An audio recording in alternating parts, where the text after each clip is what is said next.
Hi, want to know how to record screen of your Xiaomi Redmi 13C? So, as a first step, we would need to swipe down 2 times to open the quick settings. And now swipe once to the left.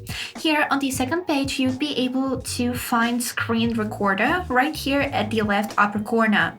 So, to start recording screen, we would need to click on this button and here click on this red button to start the recording. Now you can see the timer which is showing how long this video will go. So now let's just do something on our phone so we can then take a look on it. And now to stop the screen recording, we would need to trigger this menu and then click on this white button. And this is it. We have successfully saved our screen recording to gallery. So let's check it out. I'll open gallery on my phone and now click on this video, and if we will play it, you can see that everything that is happening on the screen while I was recording is recorded on this video, and you can see that I'm not touching my phone, and this is all the video that we have just recorded. That's it. I hope this video was helpful and thank you for watching.